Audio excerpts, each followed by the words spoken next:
بسم اللہ الرحمن الرحیم۔ السلام علیکم ورحمۃ اللہ وبرکاتہ۔ خواتین و حضرات، امید کرتی ہوں آپ سب خیریت سے ہوں گے۔ چلیے آئیے آج سنتے ہیں ایک بہت ہی دردناک واقعہ جو رومٹے کھڑے کر دینے والا واقعہ ہے۔ ایک دفعہ کا واقعہ ہے۔ ایک نوجوان شخص اپنے والد کے ساتھ حج پر گیا۔ حج کرنے کے لیے مکہ پہنچا تو وہ نوجوان شخص کعبے کا غلاف پکڑتا تو درود پڑھتا، زمزم پیتا تو درود پڑھتا، طواف کرتا تو درود پڑھتا، عرفات، مینا، مزدلفہ میں درود، سب جگہ درود ہی پڑھتا، بس درود ہی پڑھتا۔ وہ نوجوان کو درود پڑھتے ہوئے ایک بزرگ نے دیکھا اور وہ نوجوان کو دیکھا اور پوچھا کہ اے نوجوان، تم طواف کرتے ہو تو درود پڑھتے ہو، مقام ابراہیم پہ درود، تم سب جگہ درود ہی پڑھتے ہو، کیوں تم ہر جگہ اتنا درود پڑھتے ہو؟ تو اس نوجوان نے کہا، اگر آپ اللہ کے اتنے برگزیدہ بندے نہ ہوتے تو میں آپ کو یہ راز کبھی نہ بتاتا۔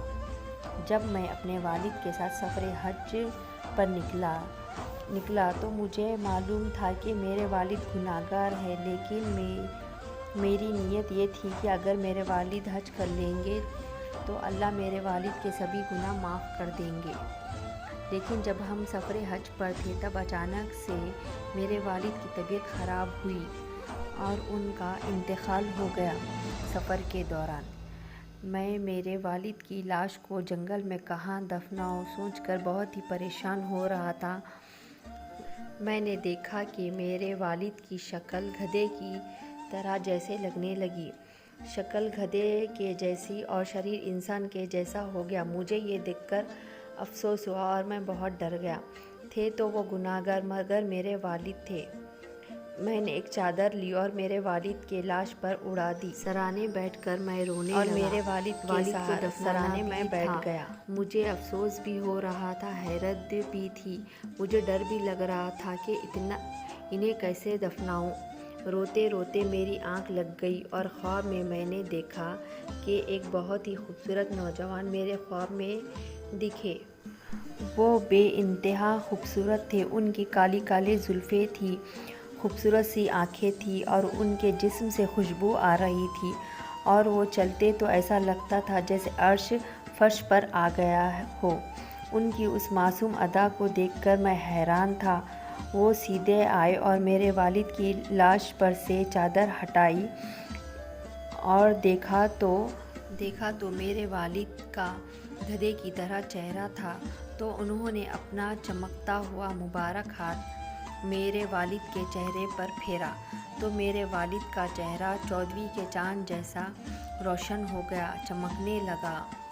اور جب وہ جانے لگے میں نے ان کا دامن پکڑ لیا اور میں نے عرض کیا، محترم آپ کون ہیں؟ میرے مشکل کو دور کرنے والے آپ کون ہیں؟ میرے والد پر اتنا رحم کرنے والے آپ کون ہیں؟ تو انہوں نے مڑ کے کہا کہ تم مجھے نہیں پہچانتے، میں محمد ابن عبداللہ ہوں۔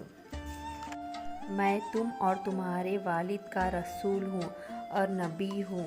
میں نے عرض کیا، میرے والد کا چہرہ گدھے کے جیسا ہو گیا تھا اور آپ نے ان کا چہرہ چاند کی طرح کر دیا، میں سمجھا نہیں۔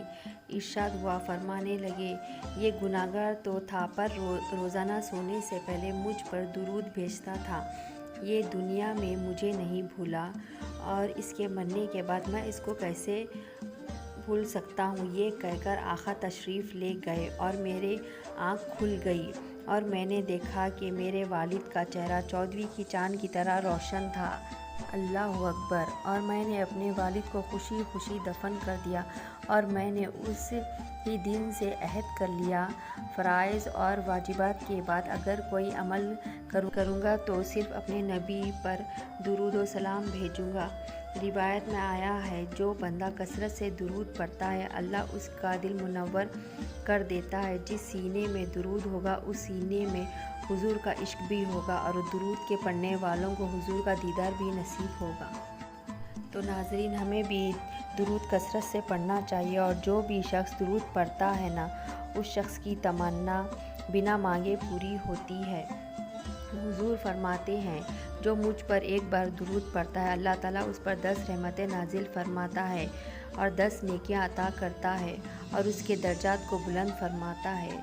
سبحان اللہ، میں میرے نبی پر قربان جاؤں۔ یہ ناظرین، ہم سب بھی مل کر دعا کرتے ہیں کہ ہم بھی اپنے آقا پر کثرت سے درود پڑھنے کی اللہ تعالیٰ ہمیں بھی توفیق عطا فرمائے۔ آمین ثم آمین۔